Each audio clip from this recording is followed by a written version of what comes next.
More than 100 people move to Austin every single day. But as the city grows in popularity, costs associated with living and working here are also increasing. And in recent years, we have lost much of the uniqueness that drew people to the city in the first place. Fox 7's Casey Claiborne has tonight's special report on Old Austin disappearing. Austin, Texas, the ATX, the 512. Keep Austin weird. We're the live music capital of the world. Austin city limits. The Texas Longhorn.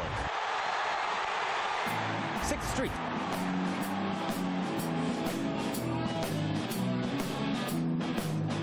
And it's completely affordable for everyone to live and work here. And hey, there's like zero traffic. Okay, so those last couple of parts aren't exactly true. The thing is, Austin isn't perfect. It isn't what it used to be, and it's changing all the time. I just liked the culture. I liked the feel of it. I liked who I became when I came here, which was very cool. Austin musician Alan Barnett owns Primadora on South Congress. The gift shop is basically one big love letter to the city he started visiting when places like the Armadillo World headquarters reigned supreme. When I came up here in high school and college, it was at the tail end of all that. So that's kind of where I wanted to keep it. But keeping it doesn't seem to be an option. Places like Liberty Lunch are long gone. But now old Austin spots like the 53-year-old Ella's Teca are also falling by the wayside due to the rising costs of doing business here.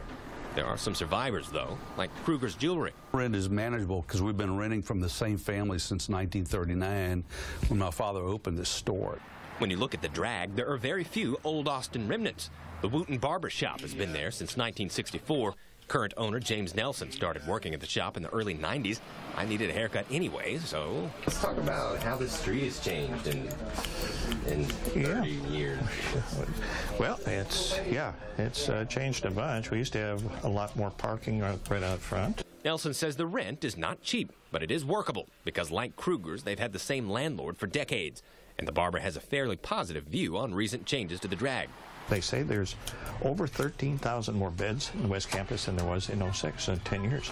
That's a whole lot of foot traffic that's available to us and to the little restaurants up and down the street. Even some newer businesses can't survive the outrageous rent, like the veteran-owned Brass House Jazz Club and a place that became an iconic part of the hip rebirth of South Congress, Snack Bar. No, it's not Old Austin per se, but it is a mom-and-pop shop built into an Old Austin landmark, the Austin Motel. Owner Bethany Andre says new property owners took over the motel and told her Snack Bar couldn't stay beyond their current lease. Legally, we could have stayed 2 more years, but instead we chose to go ahead and leave early so that we could close properly. Even if Snack Bar had stuck around, Andre says the rent was coming to a boiling point. It was going in that direction. I mean, when we renewed our lease, there's definitely significant increases over the next 3 years, over the 3 years that were coming up. 60% increase. Ward Tisdale with the Real Estate Council of Austin says it's just supply and demand. That's kind of where the city comes in at the government level. They need to do a better job of approving plans and permits to keep things moving along. Otherwise, rents are going to go up, leases are going to go up, and citizens and businesses are going to suffer from that. What's sad is with that comes the loss of the mom-and-pop quirky businesses that are here.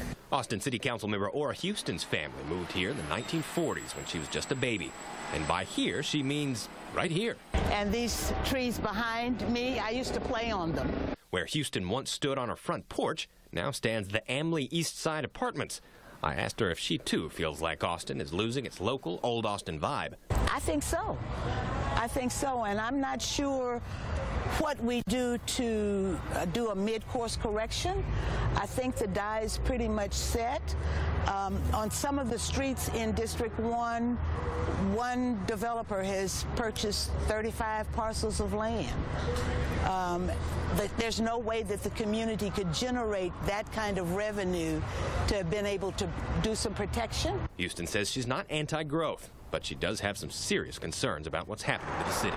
We have to think about how do we then keep that we love about this city, at the same time manage what we're doing so that we don't outpace ourselves. And that's the fear that I have at this point, is that a gentleman told me the other day, we don't need to put our foot on the brake, but at least take our foot off the accelerator. Casey Claiborne, Fox 7 News.